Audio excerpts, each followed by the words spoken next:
Chapter 29. What? At Logan's words, everyone was startled once again. Logan's image had changed drastically due to the recent war, but the majority of those present remembered his behavior during the past broken engagement incident. Logan's reputation for loving money had not changed. "I don't mean to say I won't take a reward, I just mean I won't take it in money." Upon hearing that, everyone nodded as if they expected such a statement, but they were once again astonished by his next request. "Instead of money, I would like to request land." "Are you saying you want to create private land within the territory?" The expression of Patrick, who had been infinitely amiable, stiffened slightly. However, Logan remained unfazed. "Yes, heavens!" With a deep sigh from Patrick, the administrators protested vehemently. "That's preposterous. Private land within our territory? No matter how great the young lord's achievements are, granting land is unheard of in this small territory. That sort of thing would only have been possible in the days of the old countdom." Some even invoked taboo words, receiving scowls from the others. Yet, even if it was a conversation that would have been disregarded as worthless in the past, Patrick calmed the assembly first. "Let's just ask for now, why do you suddenly want land?"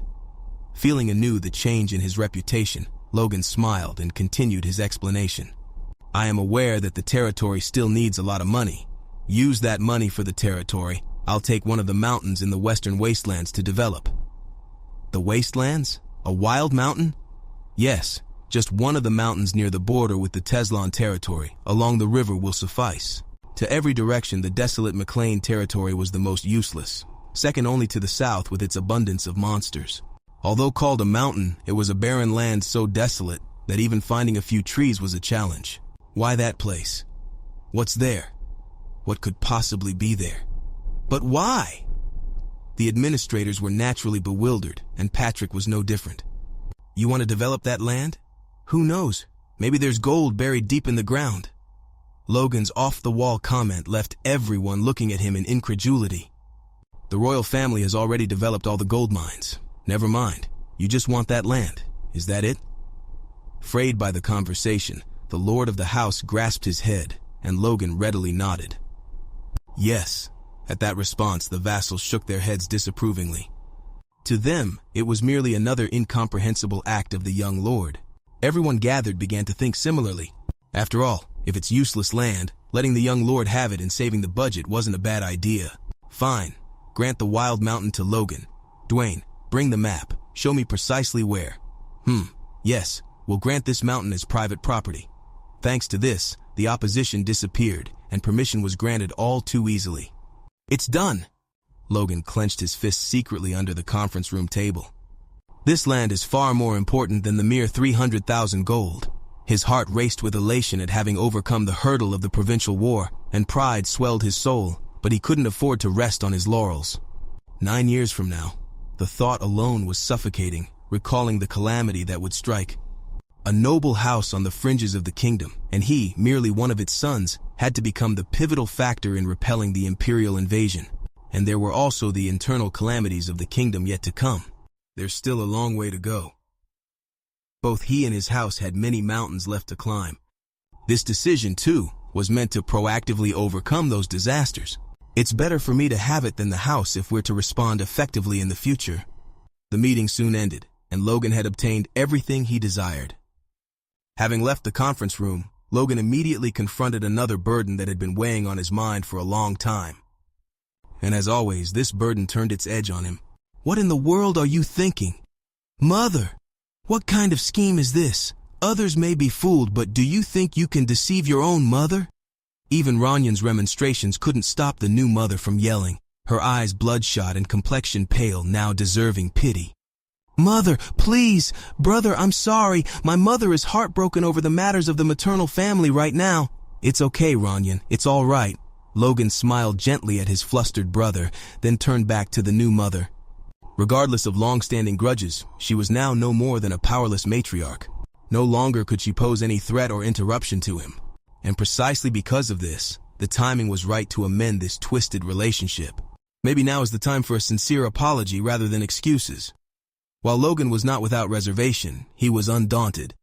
He took a deep breath, sorted his thoughts, and spoke calmly.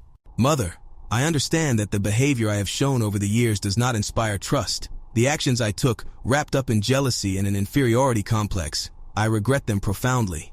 See, Ronian, he admits it himself. Everything was his doing. Mother, please stop! Ronian clutched at Marianne's waist with a sorrowful gaze. Brother, Mother is not herself right now. Now is not the time for such conversations. Just listen, Ronian McLean. Truth is, you're the one I truly owe an apology. Yes, I've apologized since my return, but I never told you for what. Even decades of regret couldn't overcome my cowardice. Brother, facing words incomprehensible to Ronian, whose expression became vacant. But you knew it, Ronian, you're no fool. And the outright confession that followed made Ronian's face harden like stone. For the past few years, I despised you. Marianne was speechless, and Ronian paled at the unembellished revelation. Logan could only smile bitterly at that sight. By hating you, I tried to evade my own failings. Now I sincerely regret that pathetic period, Ronian. Logan forced himself to look directly into his brother's eyes. Ronian, my brother. I apologize now, however late it is. I was truly sorry. The new mother's eyes widened with astonishment, and Ronian was too flustered to even look properly. Just speaking the words brought a surge of emotion that had been held back for decades. Having returned to the past and overcoming one crisis of the house, Logan finally mustered the courage to apologize sincerely. One cannot cover wrongdoing with right doing. Logan McLean, you're still immature. Despite feeling relieved, he couldn't help but laugh self-mockingly. It's okay, brother. His brother, who had seemed stiff for a moment, soon smiled brightly. I was fine even back then. What? Those were words Logan had never imagined in this life or the last. If I did well, I believed one day you would return as the brother I knew. And you have, haha. Laughing at the sight of his smiling brother, Logan could only emit a hollow laugh. Why had he hesitated for so long over something so simple? While still facing the distrustful gaze of his new mother, Logan stated as if making a vow. Mother, if I had intended to harm Ronian, there were plenty of opportunities even during this war. Instead, you saved my life, brother. My intentions towards Ronian are sincere. I genuinely wish for Ronian to become the successor. What? Brother, I know it's too much to ask for your belief right now. So please, just watch. See how I act. Logan's stepmother did not respond, but for Logan that was enough.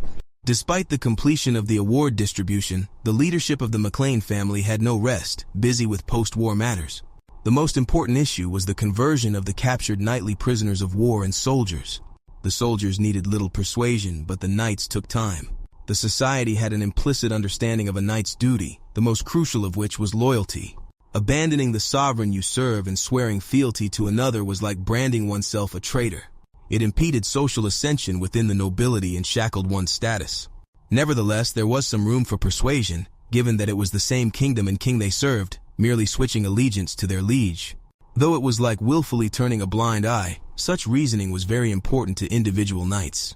Without such justification, they would have to choose between death or infamy. They'll all convert because there is a pretext, even if the monthly pay is lower. Knights are human too, and Haman Teslan was by no means considered a good lord. Of course, time was needed for some who'd put up a fight for the sake of pride. From Logan's point of view, he couldn't comprehend why, but some people emphasized such matters. Apart from that, there were other issues to deal with, such as administrative processes between Teslan and McLean territories, military deployment for maintaining order, taxes, and issues with territory income. All these remaining problems were not easy to resolve in a short time.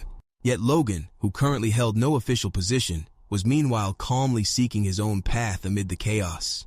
That's why being a successor would be unfavorable. I would have been tied down without rest. It was troubling enough to overcome one of life's hurdles. There was no room to wallow in paperwork. Moreover, now is not the time for that. A flame flickered in Logan's eyes, which appeared tranquil. He had barely crossed over a small wave, but the torrential waves about to crash over the territory and country were just beginning. The final obstacle was the invasion by the Empire, which would destroy the country itself, but a calamity a year later, next winter, was the starting point of the country's decline. The sudden unanticipated death of the current king, Samuel von Grandia. Although royal power had weakened, the king was the legitimate ruler of the kingdom. His abrupt and untimely death plunged the entire kingdom into a profound shock. Admittedly, the psychological impact on the citizens wasn't particularly significant. However, the war that started in Grandia, the capital, due to the king's sudden death and the civil war that broke out among the various claimants to the throne, shook the kingdom for the next 3 years, significantly undermining its military power. The invasion by the empire began before that power could be restored. It was essentially the primary cause of the nation's downfall. The neutral McLean territory might have been able to lie low and avoid the turmoil. They could have enjoyed tales of the many heroes and villains born from the Civil War, merely lowering their heads as if seated in an auditorium. But I can't just throw away that opportunity. Logan aimed to actively expand his house's influence during the chaos. As quickly as possible, he planned to regain the former Countum's territory and recapture the lordship of the Southwest region. Moreover, he hoped to become the card that would end the drawn-out civil war, or seek even greater ambition. Snap. Focus. I've just overcome a challenge. It's fortunate that I can even contemplate this. Logan shook himself out of his spiraling thoughts by slapping his cheek and turned his thoughts to immediate actions. There's no use talking about military expansion or inciting a territorial dispute now. I'll just be told I've lost my mind again. From Logan's perspective, it was a time to enhance military forces, but there was no way to convince others of this. So, for now, he needed to acquire that and take a firm grip on the house's finances. Whether to increase military power or recruit talent for combat, no one could object to his management of personal funds. Now was the time to prepare. If the house refuses a territorial dispute, then I will. What exactly are you up to now? As his thoughts spiraled into various possibilities, a voice suddenly shattered Logan's reverie. Turning around, Logan saw a dwarf with a blunt expression slowly following him. At that sight, Logan barely suppressed a chuckle. You've had enough rest. Time to start working. Worried. That's what I am, worried. Seeing Master laugh like this brings back memories of when you squeezed out those items from us. Don't worry. This time, it's definitely something you'll enjoy. How do you know what I'd like? Despite the dwarf's retort, Logan's smile never faded. Unlike humans, whose preferences differ greatly, the forgotten races had common tastes within their kind, and Logan was certain that what he was about to do would suit the dwarf's tastes. Just come along and see. You won't be disappointed. And why are we heading towards the prison? Don't tell me you're going to lock me up for enjoying myself. Stop with the needless worries, Hammer. I'm on my way to fetch the people who will be working with you. To jail? Yes. Hammer looked incredulous, but Logan's words soon became reality. In the McLean Castle dungeon, where the prisoners were held, in one corner of the sturdy iron cells reserved for knights, there huddled a group of burly middle-aged men, looking unimpressive in terms of strength. Oh ho, he actually came, that young lord. Wow, it really is him. But what's that next to him? Not human? A dwarf? What? A dwarf? Their eyes gleamed as they caught sight of Hammer accompanying Logan. What's with those humans? These were glances that Hammer had never experienced, even in the slave market. Their beards alone were enough to make any dwarf's whiskers bristle. They call themselves geologists or mining experts, but as far as I'm concerned, they're just a bunch of guys obsessed with digging. Miners? Why miners all of a sudden? Because I need them. 4. I'm planning to develop a mine. What? The dwarf was taken aback, and Logan just grinned.